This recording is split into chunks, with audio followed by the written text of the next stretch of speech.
ನಮಸ್ಕಾರ ವಿದ್ಯಾರ್ಥಿಗಳೇ, ಮತ್ತೊಮ್ಮೆ ಎಕ್ಸ್ಪ್ಲೋರ್ ಎಜು ಚಾನಲ್ಗೆ ಸ್ವಾಗತ. ನಾವು ಮೊನ್ನೆ ತಿಳಿಸಿದಂಗೆ ಮೂರನೇ ಸುತ್ತಿನ ಮೆಡಿಕಲ್ ಮತ್ತು ಡೆಂಟಲ್ ಸೀಟ್ ಅಲಾಟ್ಮೆಂಟನ್ನು ಕೋರ್ಟ್ ಆದೇಶದ ಪ್ರಕಾರ ಬಿಟ್ಟಿದ್ದರು. ಅದಕ್ಕೆ ಅಡ್ಮಿಷನ್ಗೆ 11 ಡಿಸೆಂಬರ್ 2025 ಸಂಜೆ 5:30 ಒಳಗಡೆ ಎಲ್ಲರೂ ಕಾಲೇಜಿಗೆ ರಿಪೋರ್ಟ್ ಮಾಡ್ಕೋಬೇಕಂತಲೂ ಕೂಡ ಹೇಳಿದರು. ಸೊ ಅದರ ಪ್ರಕಾರ ಇವತ್ತು 11ನೇ ತಾರೀಕಿಗೆ ಕೆ ಇ ಅವರು ಒಂದು ನೋಟಿಫಿಕೇಷನ್ ಹೊರಡಿಸಿದ್ದಾರೆ. ಅದು ಸುಮಾರು ವಿದ್ಯಾರ್ಥಿಗಳು ನಿರೀಕ್ಷೆ ಮಾಡ್ತಾಯಿದ್ರು. ಅದರ ತಕ್ಕಂಗೆ ಇವತ್ತು ಅದು ನೋಟಿಫಿಕೇಷನ್ ಬಂದಿದೆ. ಅದರ ಏನಪ್ಪ ಅಂತಂದರೆ, ಮೂರನೇ ಸುತ್ತಿನ ವೈದ್ಯಕೀಯ ಮತ್ತು ದಂತ ವೈದ್ಯಕೀಯ ಸುತ್ತುಗಳು ಆದಾದ ಮೇಲೆ ಸ್ಟ್ರೇ ವೇಕೆನ್ಸಿ ಆನ್ಲೈನ್ ಸುತ್ತಿನ ಸೀಟು ಹಂಚಿಕೆ.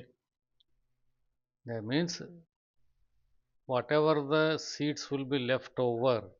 ನಾನು ಮುಂಚೆನೇ ಹೇಳಿದ್ದೆ ನಿಮಗೆ, 1080 ಸೀಟ್ಗಳನ್ನು ಹಂಚಿಕೆ ಮಾಡಿದರು ಮೂರನೇ ಸುತ್ತಿನಲ್ಲಿ. ಅದರ ಪ್ರಕಾರ ಯಾವುದೇ ಸೀಟು ಮಿಕ್ಕಿದರೆ ಅಥವಾ ಯಾರಾದರೂ ಕಾಲೇಜಿಗೆ ರಿಪೋರ್ಟ್ ಮಾಡ್ದೇ ಫೀಸನ್ನು ಫಾರ್ಫಿಟ್ ಮಾಡೋರಾಗಲಿ, ಯಾವುದೇ ಪ್ರಕಾರ ಸೀಟ್ ಕ್ಯಾನ್ಸಲ್ ಆದರೂ ಕೂಡ ಅದರ ನೋಡಿಕೊಂಡು ಸ್ಟ್ರೇ ವೇಕೆನ್ಸಿ ರೌಂಡನ್ನು ಪ್ಲ್ಯಾನ್ ಮಾಡ್ಬೋದು ಅಂತ ನಾನು ಹೇಳಿದ್ದೆ. ಸೊ ಅದರ ಪ್ರಕಾರ ಅವರು ಒಂದು ನೋಟಿಫಿಕೇಷನ್ ಕೊಟ್ಟಿದ್ದಾರೆ. UG NEET 2025 stray vacancy round vacant seat matrix 11-12-2025 seat matrix ಇದು. ಅದಕ್ಕಿಂತ ಮುಂಚೆ ನೋಟಿಫಿಕೇಷನ್ ನೋಡೋಣ. ಆ ನೋಟಿಫಿಕೇಷನಲ್ಲಿ ಏನು ಕೊಟ್ಟಿದ್ದಾರೆ ನೋಡೋಣ. UG ವೈದ್ಯಕೀಯ ಮತ್ತು ದಂತ ವೈದ್ಯಕೀಯ ಸೀಟುಗಳಿಗೆ ಆನ್ಲೈನ್ ಸ್ಟ್ರೇ ವೇಕೆನ್ಸಿ ಸುತ್ತಿನ ಸೀಟು ಹಂಚಿಕೆ. ಮಾನ್ಯ ಉಚ್ಚ ನ್ಯಾಯಾಲಯದ ಆದೇಶದನ್ವಯ ವೈದ್ಯಕೀಯ ಮತ್ತು ದಂತ ವೈದ್ಯಕೀಯ ಕೋರ್ಸುಗಳಿಗೆ ಮೂರನೇ ಸುತ್ತಿನ ಸೀಟು ಹಂಚಿಕೆಯನ್ನು ನಡೆಸಿ ಅಂತಿಮ ಫಲಿತಾಂಶವನ್ನು 8-12-2025 ಪ್ರಕಟಿಸಲಾಗಿದೆ. ಹಾಗೂ ಹಂಚಿಕೆ ಆಗಿರುವ ಅಭ್ಯರ್ಥಿಗಳಿಗೆ 11-12-2025 ಒಳಗಡೆ ಕಾಲೇಜಿಗೆ ಪ್ರವೇಶ ಪಡೆಯಲು ಸೂಚಿಸಲಾಗಿದೆ. ಆಲ್ರೆಡಿ ನಾನು ಹೇಳಿದೆ ನಿಮಗೆ, 8ನೇ ತಾರೀಕಿಗೆ ಫೈನಲ್ ಅಲಾಟ್ಮೆಂಟನ್ನು ಬಿಟ್ಟಿದ್ದರು. 11ನೇ ತಾರೀಕಿನ ಇದುವರೆಗೆ ಕಾಲೇಜಿಗೆ ರಿಪೋರ್ಟ್ ಮಾಡ್ಕೊಳ್ಳೋಕ್ಕೆ ಹೇಳಿದರು. ಮೂರನೇ ಸುತ್ತಿನ ಸೀಟು ಹಂಚಿಕೆ ನಂತರ ಇಲ್ಲಿದೆ ನೋಡಿ. ಮೂರನೇ ಸುತ್ತಿನ ಸೀಟ್ ಹಂಚಿಕೆ ನಂತರ ಉಳಿದಿರುವ ವೈದ್ಯಕೀಯ ಮತ್ತು ದಂತ ವೈದ್ಯಕೀಯ ಸೀಟುಗಳಿಗೆ ಲಭ್ಯವಿದ್ದಲ್ಲಿ, if they are available, online stray vacancy ಸುತ್ತಿನ ಸೀಟು ಹಂಚಿಕೆಯನ್ನು ಈ ಕೆಳಗಿನ ವೇಳಾಪಟ್ಟಿಯಂತೆ ನಡೆಸಲಾಗುವುದು. ಮೂರನೇ ಸುತ್ತಿನ ಸೀಟು ಹಂಚಿಕೆ ನಂತರ ಉಳಿದಿರುವ ವೈದ್ಯಕೀಯ ಮತ್ತು ದಂತ ವೈದ್ಯಕೀಯ ವಿವರಗಳನ್ನು ಪ್ರಾಧಿಕಾರದ ವೆಬ್ಸೈಟ್ನಲ್ಲಿ ಪ್ರಕಟಿಸಲಾಗಿದೆ. ಹಾಗೂ ಮೂರನೇ ಸುತ್ತಿನಲ್ಲಿ ಸೀಟು ಹಂಚಿಕೆ ನಂತರ 11-12-2025 ಒಳಗೆ ಪ್ರವೇಶ ಪಡೆಯದೇ ಇರುವ ಅಭ್ಯರ್ಥಿಗಳ ಸೀಟುಗಳನ್ನು ಸಹ ರದ್ದುಗೊಳಿಸಿ ಸ್ಟ್ರೇ ವೇಕೆನ್ಸಿ ಸುತ್ತಿನ ಸೀಟು ಹಂಚಿಕೆಗೆ ಪರಿಗಣಿಸಲಾಗುವುದು. ಅವರೇನು ಹೇಳ್ತಾ ಇದ್ದಾರೆ ಅಂದರೆ, if any students fail to report to the college by this evening, that is today 11th December, that allotted seat will be cancelled and it will get cancelled on his account, and the same seat also be added to the stray vacancy round. So that is, KE has requested the respective students to go report to their respective college by this evening today by 5:30.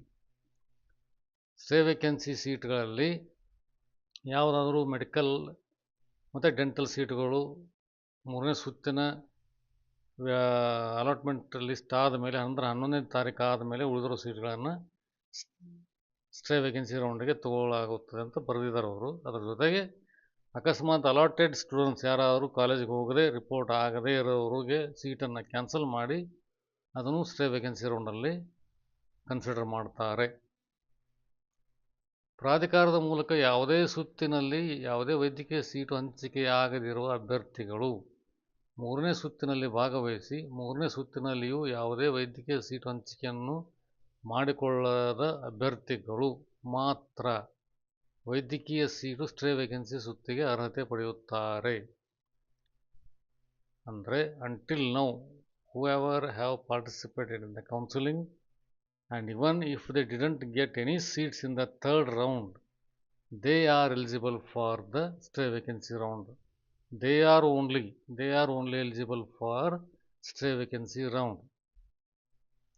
ಅಖಿಲ ಭಾರತ ಕೂಟದಲ್ಲಿ deemed ವಿಶ್ವವಿದ್ಯಾಲಯ ಅಥವಾ ಯಾವುದೇ ಸಂಸ್ಥೆ ಬೋರ್ಡ್ಗಳಿಂದ seat ಪಡೆದು ವರದಿ ಮಾಡಿಕೊಂಡಿರುವವರು UG NEET 2025 ವೈದ್ಯಕೀಯ stay vacancy ಸುತ್ತಿನಲ್ಲಿ ಭಾಗವಹಿಸಲು ಅರ್ಹರಾಗಿರುವುದಿಲ್ಲ.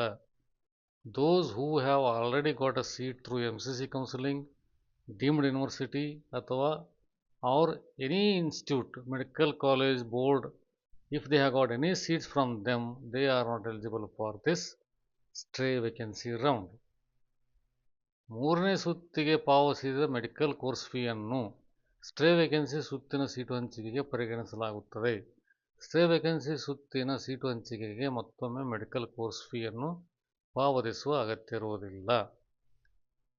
Whoever have paid the course fees in the third round, and if they participate in the stray vacancy round, that course fee will be considered in this stray vacancy round, and there is no need to pay the course fee in the stray vacancy round again.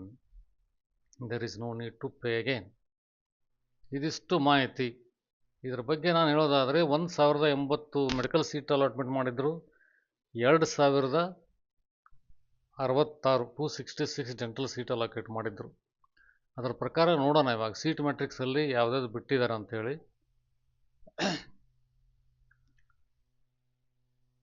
Stray vacancy round vacant seat matrix.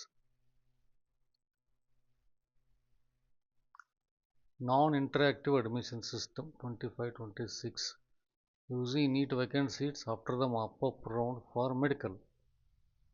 ಇದರಲ್ಲಿ ನೋಡೋದಾದರೆ ಇದು 0 0 0 0 37 ಇದೆ. ಇಲ್ಲಿ 37 ಯಾವುದು? ME medical college and research centre, Dandupalya, Kolanthur, Channasandra, Bengaluru.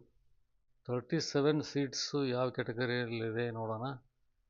This is only in others category, that is completely management quota. 37 seats in this college for MBBS are under management quota. If anybody interested and want to claim the seat, they can participate in the stray vacancy round. Idu 0 idu 0 0 0 0 ಎಲ್ಲನೂ ಸೇರಿಸಿ ಒಂದಿದೆ. ಇಲ್ಲಿ ಒಂದು seat ಇದೆ. ಆಮೇಲೆ ಇಲ್ಲಿ 11 ಇದೆ. 11 ಯಾವುದು? Ramapura medical college, Mahadevapura, Ramapura Marg, Kalaburagi. ಅಲ್ಲಿ 11 ಸೀಟ್ ಇದೆ. 11 ಸೀಟೂ ಅದರ್ಸೇ, that is management quota only. So ಮತ್ತೆ ನೋಡೋದಾದರೆ ಇಲ್ಲಿ 5 K Venkataramana Gowda medical college, Dakshina Kannada. ಇದರಲ್ಲಿದೆ. ಇದು 5 ಸೀಟು ಅದರ್ಸ್.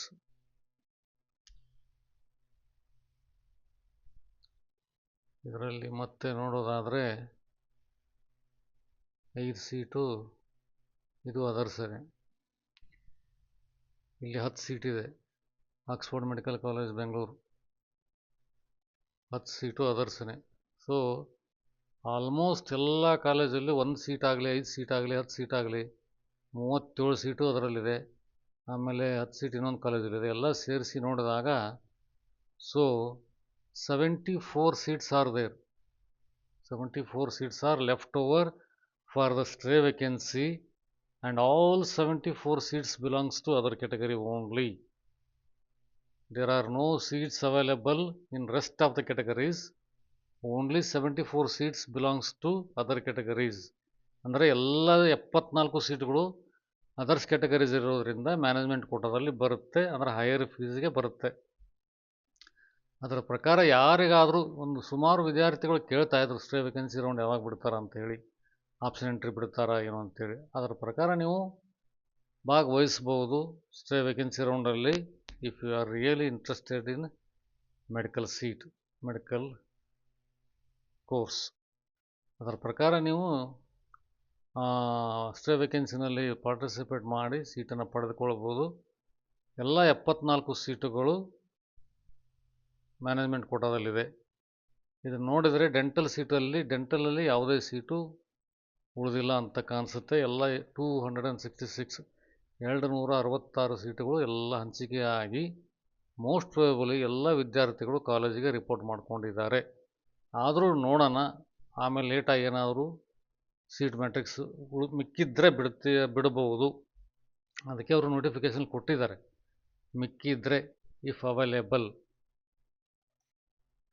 ಅದರಲ್ಲಿ ಒಂದು ಮೆಡಿಕಲಿಗೆ ಕೊಟ್ಟಿದ್ದಾರೆ ಆಲ್ರೆಡಿ, ಡೆಂಟಲಿಗೆ ಮಾತ್ರ ಲಭ್ಯವಿದ್ದಲ್ಲಿ ದಂತವೈದ್ಯಕೀಯ ಸೀಟುಗಳಿಗೆ if they are available they will be consider for this stray vacancy round. So ಇದಿಷ್ಟು ಅಪ್ಡೇಟ್ ಇವತ್ತಿಂದು. ಇದರ ಪ್ರಕಾರ ಮತ್ತೆ ಯಾರಿಗಾದರೂ ಸ್ಟೇ ವೇಕೆನ್ಸಿ ರೌಂಡಲ್ಲಿ ಪಾರ್ಟಿಸಿಪೇಟ್ ಮಾಡೋದಿದ್ದರೆ ಅವ್ರಿಗೂ ಕೂಡ ಇನ್ಫಾರ್ಮೇಷನ್ನ ಶೇರ್ ಮಾಡಿ, ಎಲ್ಲರೂ ಇದರ ಉಪಯೋಗನ ಪಡೆದುಕೊಳ್ಳಿ. ಇದರ ಬಗ್ಗೆ ನಿಮಗೆ ಪ್ರಶ್ನೆಗಳಿದ್ದರೆ ಕಮೆಂಟ್ ಬಾಕ್ಸಲ್ಲಿ ತಿಳಿಸಿ. ಮತ್ತೊಮ್ಮೆ ಎಲ್ಲರಿಗೂ ಧನ್ಯವಾದಗಳು. Thank you very much.